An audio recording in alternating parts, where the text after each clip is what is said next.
Hi guys! Another vlog update ngayon tayo. At kung nakikita nyo sa unang video pa lang, may nakita kayong balik-aral. Yes guys, kami po ay mag-aaral kami ni Teng. Yan si Teng ay ang bantay ni Juno. Pag-aaralin ko po. At ako po ay mag-aaral. Subali, dalawa na kaming estudyante.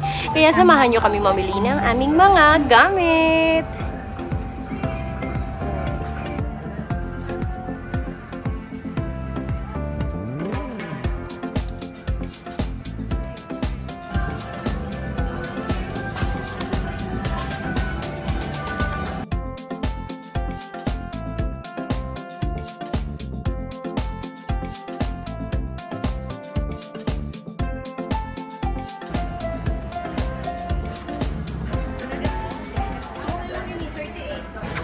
Tayong balunan ni Aya.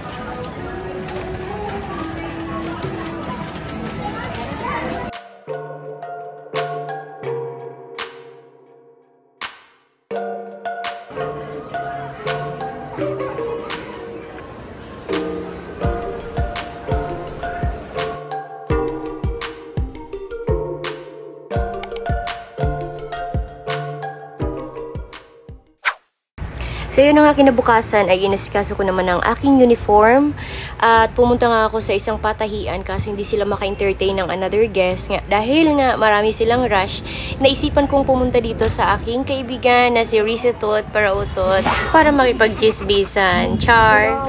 At ang dahilan talaga niyan ay sobrang maaga pa akong nagising sa bahay at hindi pa ako nakapagkape. Sakto naman na nag-post yan sa My Day, sa post niya sa Facebook, na binilan siya ng masarap na tinapay ng kanyang asawa, kaya ako to the rescue. Siya lang naman mag-isang kakain, kaya kailangan niya ng kasama. Chicken plus. Ate, sabi yung palaman niya. At ito talaga ang dahilan guys kung bakit pumunta ako sa kanyang bahay, dahil nag-order ako ng kangkong chips at hindi na-deliver.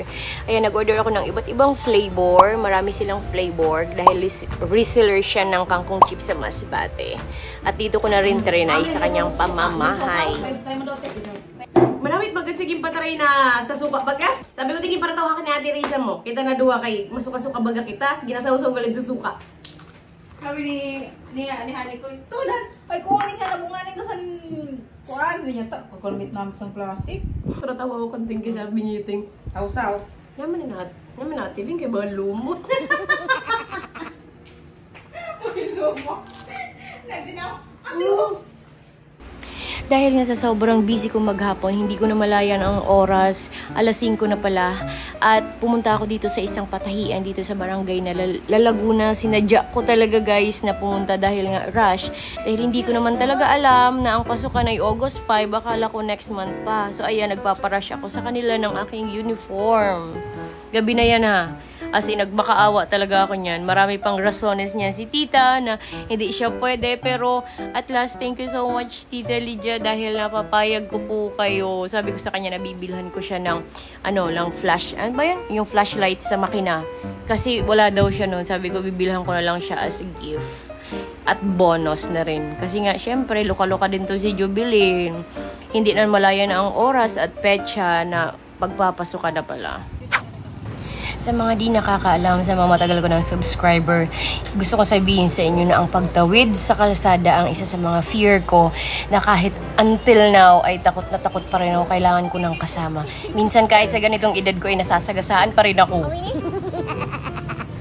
Di ko alam guys, basta pag nandiyan ako sa gitna ng kalsada tas maraming sasakyan, parang naninigas ang katawan ko na hindi ko alam kaya ko bang tumawid or ewan.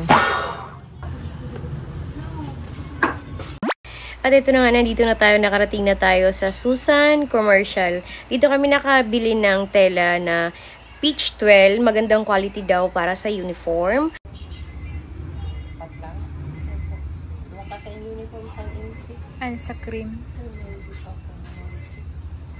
Dito may pagkablo. At saka gusto ko lang i-shoutout si ate na sobrang napakakalmado kung paano mag-handle ng customer. Kasi karamihan dito sa amin guys sa Masbate, hindi ko naman nilalahatan ng sales lady. Hindi ko alam sa mga sales lady na iba kung ano ang kanilang mga vitamins. Bakit lagi silang angry bird? Mga mata nakatirik, ay ewan ko ba. At by the way, sabi ni ate na naubusan sila ng peach twirl na navy blue na pambaba. Kaya sinabihan niya kami na pumunta kami sa ibang store, baka makahanap.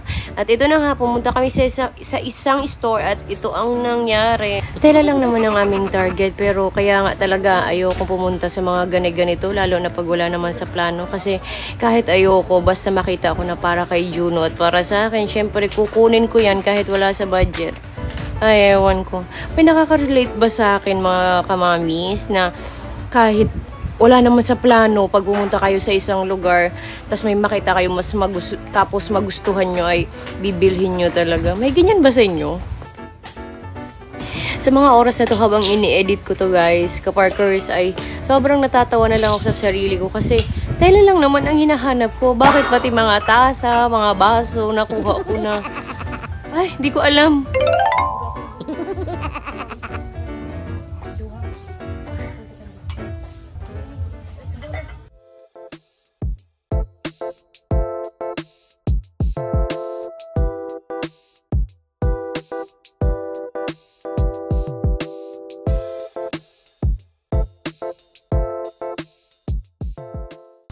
Opo.